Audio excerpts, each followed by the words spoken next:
Probably because, hey, here we are. Take two. We had a little technical fun already, and it's still happening. It's still happening. Here It's we okay. are. Happy day. Thank you, everybody, for telling us there was no sound. I appreciate it. Is it working now? Yeah, we're Sound good. is on. Can you hear us? All right. Okay. So, Maybe so. if you weren't reading my lips, now we can hear you. Yay. Yes. Thanks, Curtis.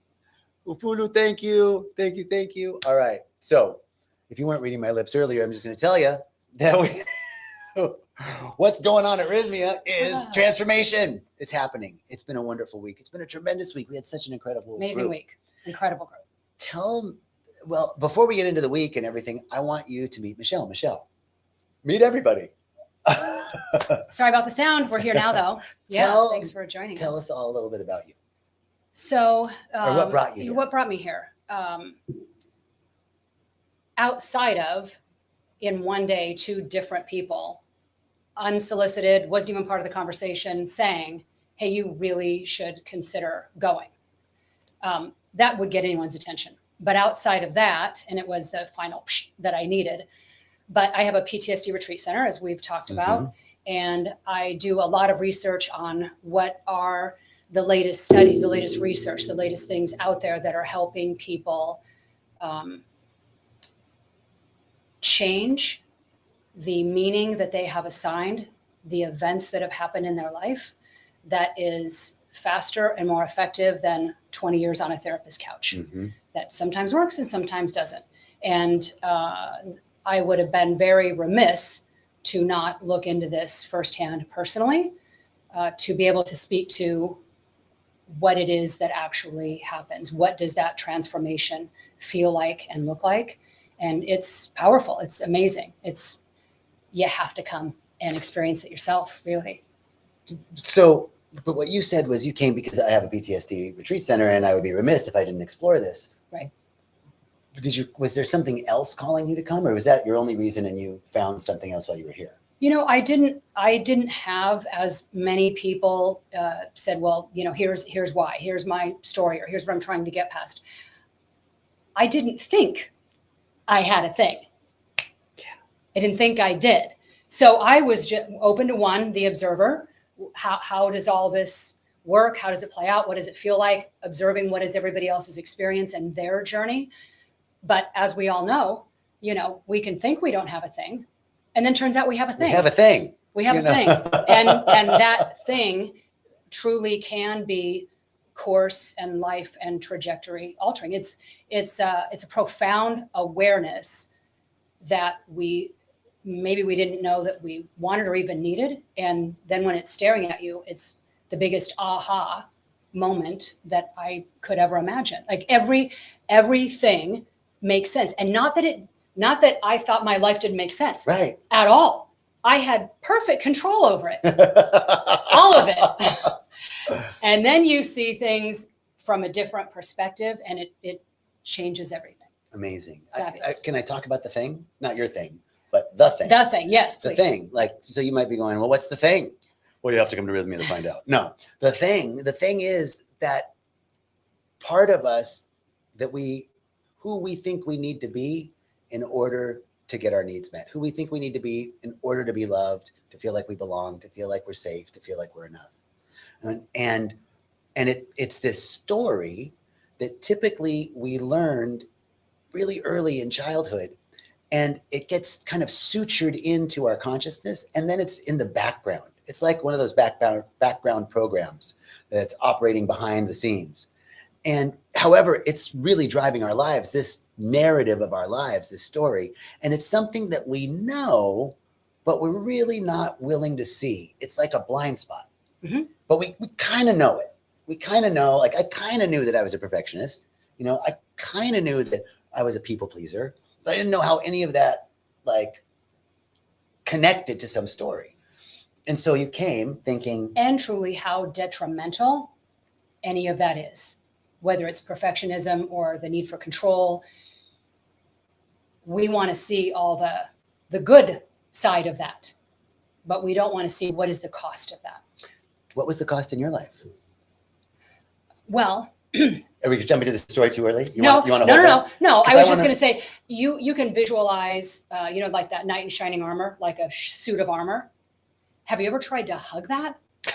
It's a little awkward.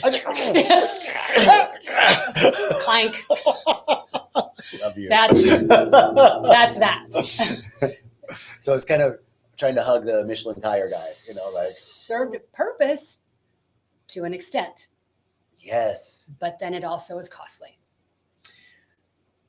And that's really the truth. Like everything has that armor that you needed to protect you until you didn't need it, and it was like,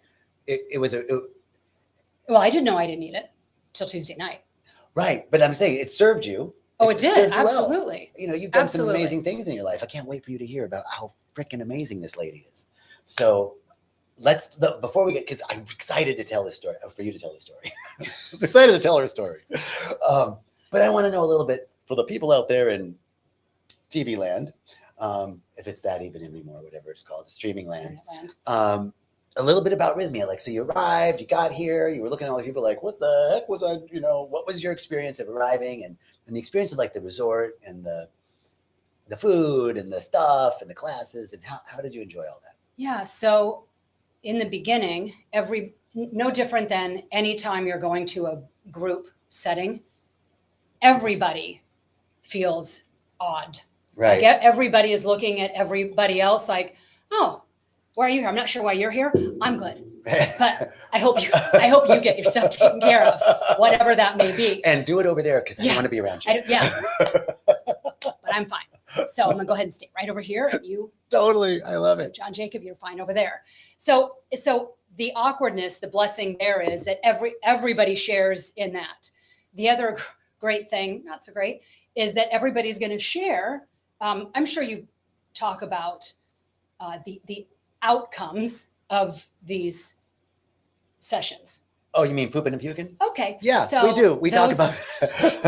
So, they say that who you go to war with, you have an eternal bond with stronger than lifelong friends that you've had for your whole life, because you share in something that is so unique that most other people would never share, and that it truly is a different kind of bond. And your life doesn't need to be on the line to have that bond. It's something that when you again, it's unique and it's life altering. It's a bond that's indescribable.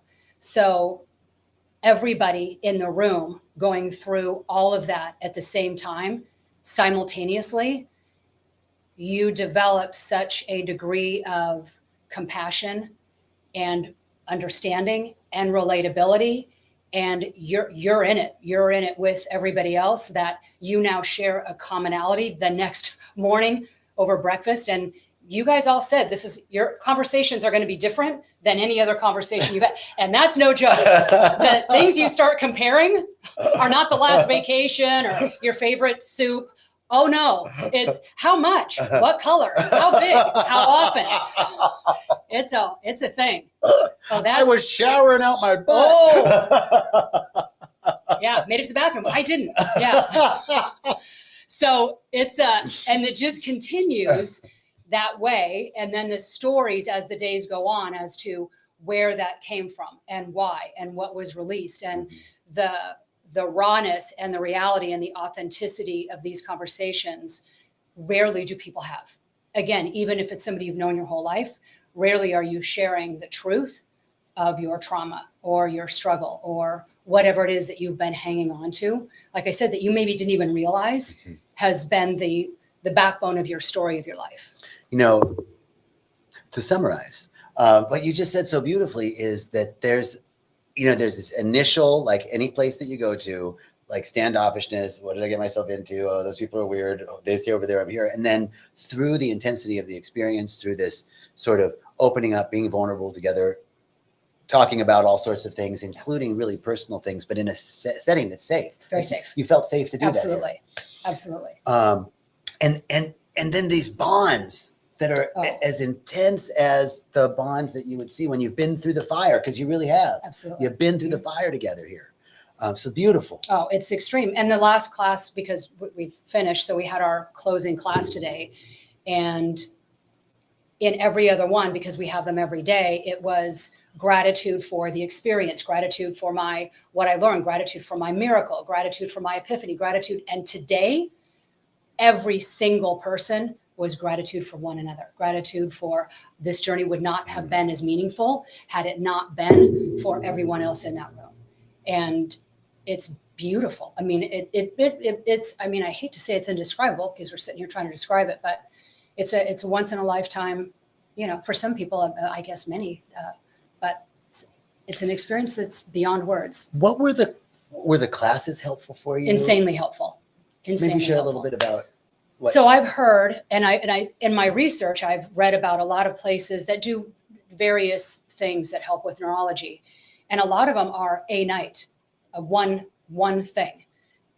I've never seen a place that is 4 nights of ayahuasca, 3 nights of breath work, and the explanation up front of what you're going to go into, the debrief the next day, and then the setup for the next night, because it's always going to be different because you're different than what you were the day before going into the next day. That level of holding, that level of maintaining that space for everybody to feel safe every day, because you don't just do night 1 and go, okay, I got this now. Okay, 2, 3, and 4. Oh no. That same, I got another night coming. Okay, wow, it's night 3. Night 4 didn't change that, but the classes and like I said, the container that was provided through all of the classes, the ask any question, ask as many questions, so that, and everybody said this, all of the instructors, don't leave and go into ceremony with an unanswered question. Let's talk through that so that you can be fully present and allow in whatever needs to be allowed in. I've not heard about, I did my research of any other place that does this anywhere near to the degree that Rythmia does. Wow. It's phenomenal. Thank you. Phenomenal. Thank you. I'm Truly. so glad you had that experience. Oh, I did. So one of the things, one of the reasons why I reached out to Michelle and asked her to do this was because her story was so profound. And it really was, if you could write the textbook explanation of what we do here and what happens in the medicine, your story is it. And it's so powerful and real, especially because of who you'll learn in Michelle's story, what an incredible person, human being she is, and what she's accomplished in her life. And how, we were talking about the armor, how the armor served up to a point, but it was that story that drove you to these great, so it's never like our story isn't all bad or all good, it's just it's our life. And that drove you to these great heights of things that a lot of people don't accomplish in their lives. And then this, and you're already living an amazing purpose now after all the previous stuff that you've done to have a PTSD retreat center, is a beautiful act of service. So tell us about your story. So that said, how did Tuesday night go? So this was the second night, and it was, for me, it was like, how you have, here's Facebook memories. Here's you 5 years ago. Here's you 3 years ago. It was just the pictures. It was a picture of this, a picture of that. It was just random things. And so it was a photo of a place, a photo of a person, a photo of this, and a photo of my kindergarten picture. This is so she goes to ceremony Tuesday night. Yes. Drink the medicine. Yes. You're in the room and the pictures start coming. Picture starts coming. Okay. Yep. About an hour in. And so the picture, and here's this kindergarten picture that sits on my mom's, the guest bedroom. So whenever I stay there, it sits on the nightstand. And it's the only childhood picture of me. It's the only one. And it's this photo that every time I saw it, I'm thinking, were there no scissors around when you were cutting the bangs for the photo? Is it just like a dull, rusty razor blade because they're zaggedy and the outfit? I mean, I was 4, but nonetheless, so every your time I bangs see were that messed photo, up. it's not even. I don't. Like she used one of those scissors to cut the I can't even, I don't remember, those cloth scissors that have like the triangles on them. Yeah, well, at least there would have been some symmetry there. This didn't even have that. So that's this photo. So then another photo. There's that photo again. Oh, the bangs. Another photo. It's just, and then out of seemingly nowhere, it's the photo. And it is the most gigantic blow up of that. There's no looking away. Of you that with the bangs, kindergarten, photo. kindergarten, the only one of my childhood, 4 years old. It's gigantic, and it's not spinning anymore. There's no next photo, and there's no other way to look, and there's no anything. And so this photo. I said, okay, all right, yeah, I see you. And then I sat there and thought, hang on, have I ever really looked at this photo? Because again, when it's 10 feet by 10 feet, you can't not look at it. And I thought, oh my goodness, besides those bangs, you're hollow. The eyes are empty and there's no smile. It's like I was describing to you, it's almost like this Mona Lisa, expressionless, I don't even know what, just empty. This little girl is just empty. And I looked at this and said, what happened to you? What happened? And so then I saw the whole entirety of everything else that played out. And in this, what happened, I had no idea who my dad was. My family never talked about it. It was just as though there was no such thing in existence. I said, like, I must have been born by immaculate conception. Like, there's just no reference to that at all. So he obviously left. So, because later I learned your dad left when you were 3. 6 months old. Oh, 6 months old. Yeah. So dad left at 6 months old. Family never talked about it. He was just gone. Gone. Yeah, gone. Not there. And my mom, single mom, so she had to work all the time. So she would drive me in the morning to my grandparents' house in a different town and work till 7 o'clock at night, and then come back for me and drive me 20 minutes to where we lived. And so, you know how they say there's a difference between being alone and being lonely. And as an only child, I didn't have any siblings. I was alone a lot, but I was lonely all the time. Mm. And so I also mentioned this to you, that when a family doesn't tell a child, whatever the story is, whatever has happened, that I think they believe it's not out of malice or with any intent to hurt, that somehow that's its own protection. You're better off to not know anything. But as a child, then you have to create the why. You have to create a story as to why. And, you know, I remember in the beginning, you know, thinking, wow, he must have been abusive. He must have just, you know, beat my mom. You know, maybe, I don't know, he's beating me. Who knows what, but it obviously had to be very horrible for him to have left, and maybe he was kicked out. Nobody's going to talk about it. Making all these stories up, and I mean, I think that's even not just as a child, but anybody in any when situation. You don't know, and the mind always will go to the worst. Exactly, it's not going to go to the fairy tale unicorn but story. But as a child, man, that's so. And the one that I landed on was, he must have left because I wasn't a boy, because I was a girl, and he didn't want a girl. He left. Which is such a classic thing. This is one of the pieces of this split, when we split from ourselves. This is why we want to merge back with our soul here, is as children, we're really self-centered. And so everything is our fault. It makes total sense that the story that you landed on had to be your fault. Right. Well, I'm not a boy, therefore. He left. You know, that's what happens. And everything becomes, so you've taken on this responsibility for your father's departure. Yeah. And that feeling of loneliness of, well, if no one's around and you're alone, lonely, who's there to protect you? And this need to protect me wound up being the driving force of my entire life, of every decision I ever made. When I think I also mentioned that my whole life I've had people say, Michelle, what are you trying to prove? And who are you trying to prove it to? Right. Because it was always the next thing and the next thing. I didn't know anybody that went into the military. I don't have any family, well, grandfather, but I didn't know anybody in the military. I didn't know anybody in high school going to the military. It just wasn't a thing. And so really, why would I have joined the military? But I did out of high school. And let me tell you how that was. That protection was crazy. I just want to stop, because the story then, the core wounding story is, I'm lonely, and nobody's going to protect me. So I'm the only one on my side. I'm the only one that's going to protect me. Right. And then this is a driving story that led you to and so what does the military do, right? Oh, well, we're here to protect our country, but you're also going to have to learn skills to protect yourself, right? So if you want to learn how to be a protector, boy, that's probably a good training ground, right? The military. So that would be the only thing that would make any sense. I also became quite the champion against bullying. So all through school, if I saw anybody bullied or bullying was going on, that also became my crusade, right? I will protect someone who feels they don't have a voice or can't stand up for themselves.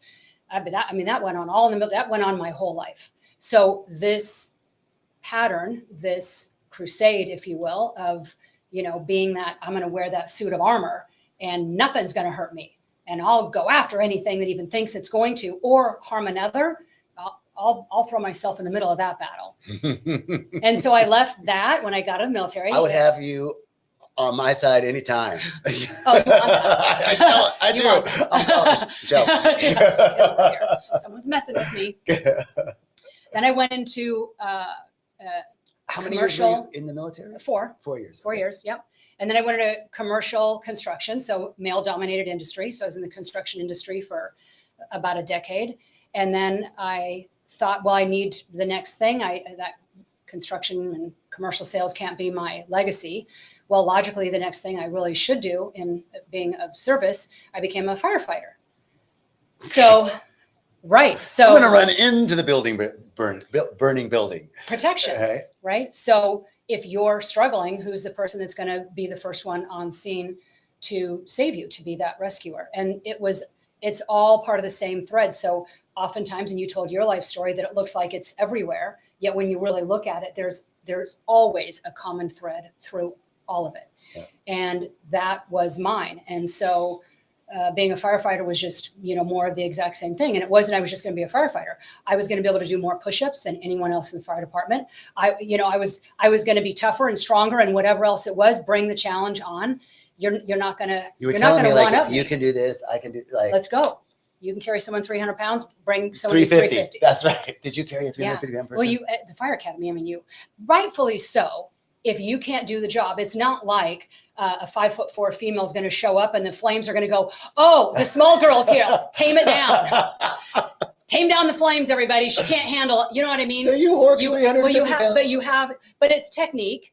And when I was in training, I was training to try to get hired. I remember I hired a personal trainer, and he said, listen, Michelle, which at the time made no sense to me, but it took a minute. He said, when you're like, you have to lift, so many pounds or bench press or whatever it is, that's just a bar of metal. It's never going to be stronger than this, ever. And so everything I went through was, okay, you're not tougher than this. Oh man, I love and that. I'm taking that on. It's a reassignment of what toughness means to me now. Mm-hmm. But did that continue to serve me?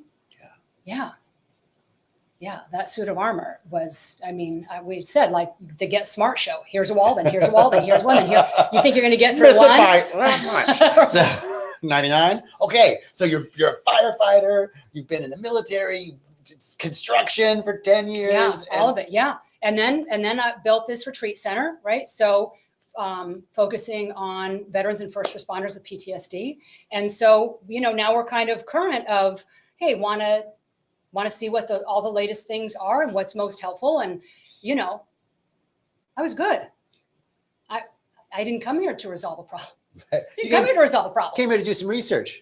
That's all. So this gigantic kindergarten photo, this empty, hollow face staring at me, as then I'm walking through the scenes of all of my, and I, let me be clear, I'm not. It's just being shown to me, right? All of these things that I have chosen to do and to become are flashed before me. And then this thing, and then this thing, and then this thing. And then we have the firefighter, and then it's whoom. Now I'm back at that photo, and I'm staring at this little girl. And I thought, you were so lonely because you felt that everyone had left you. But the reality is, I left you. I left you. I left you to go be that protector so that nothing or no one would ever be able to harm you. But in that, I left you alone. And I walked away to go fight the good fight while I left you here lost. And I lost it. I mean, and you all have said this about classes. You don't know if what you're experiencing is external or just internal. Who knows how loud that wailing was? I have no idea, but I can tell you that if I were to take like all of the tears of my whole life and put them into that night, by far it was more than the entirety of my life combined, of my sorrow of saying to her, please forgive me. Please forgive me for leaving you. Please forgive me. Please forgive me. And she just kept staring at me with those hideously cut bangs with no expression change, right? Nothing. And I'm pleading. And it reminded me of Jerry's story, right? Of merging with my soul. Talk to me, where he's at the computer and not getting the attention that he needs when he's dead. Well, I was in the same place. And I don't know if it was 10 times or 1,000 times, it felt like forever of me just saying, please, you have to forgive me. You have to forgive me. And then seemingly out of nowhere, I said, I forgive you. And in that moment it clicked. I'm not asking of that from somebody outside of me anymore. I was talking to me. It was me. It wasn't this little girl who's not me. That's me. Yeah. Oh, I'm going to lose it again. This is beautiful. This is so beautiful. This is the split, right? We split out of protection. Something happens. For Michelle, it was growing up without a dad and having a single mom, having to take her back and forth to grandparents and not connecting and feeling alone and lonely, feeling like people left, nobody's going to protect me. That story engendered something, but that story also split her from herself. Massively. And then you lived a really great life and had done great things. Like people are like, I don't have any trauma. And it's like, well, we all have something. It's not what happened. It's the story that we tell ourselves about what happened. And the story you told yourself was, I'm not safe. I got to protect me, and I'm going to protect other people because I don't want this to happen to others. Anybody else, right? So there's this split, and then we live life in this split manner until something happens and we see that this is a lie, that it's not true. Right. But it's not all bad. So we're not diminishing everything that you've done in your life. We're just saying, okay, now there was this merger back together. I forgive me. Oh my God, all forgiveness is self-forgiveness. Right. All love is self-love. All healing is self-healing. So profound. Thank you. And on the, what does it cost you? So I stopped playing then. Like I stopped being a kid then, right? Then I had a mission. And so I look at the whole of my life and the amount of fun or playfulness. No, it's work. We have work to do. There's no playtime. There's no downtime. It's what's the next thing. And I mean, I was hard on me. I was hard on everybody around me. I'm talking my whole life, right? Are you done with the, union break here? Let's go. When we were supposed to meet at 1:45 to come. I walk in. She goes, I thought we were meeting at 1:45. I go, yeah. She goes, it's 1:48. And I was like, totally. Pura vida, I was like, right on, man. You're not there 10 minutes early, 10 minutes late. Just saying. So, but totally it's the whole wiring. It's the whole, right? We have stuff to do and this matters. And so that one's going to take me a minute. I'm going to have to reiterate the playfulness. There's nothing wrong with it. There's nothing wrong with but that. it's a life of that. And so what do I see? What's missing? Here's another thing that came to me. I didn't tell you this one. I think it's Sacagawea. I wish I could remember her name. Is that a Sacagawea? Is that the name? Sacagawea traveled with Lewis and Clark. Okay. So my daughters, they're in high school at the time, and we're having dinner, and I don't know what conversation they got in about Sacagawea. Anyway, they started laughing like hysterically. And I decided that wasn't like a laughable. And so then I'm mad, like, why are we talking about Sacagawea right now? Like, let's stay on point. And they laughed even harder, right? They're laughed even harder at me. And I looked at my youngest daughter, like a sophomore in high school. You're in a timeout.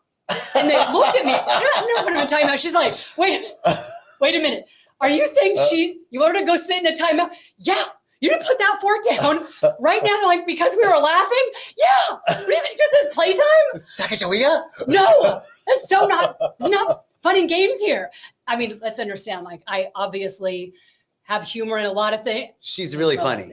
In most things. But there's this thing about... But see, there's a difference in playfulness and a sense of humor. You know what I mean? Playfulness, giddy. Like, after that, like, this rest of this week, I really thought about, did I play with them? You know, roughhousing and like playing. No, I truly don't. I don't believe I did. I told you, I've had dogs my whole life.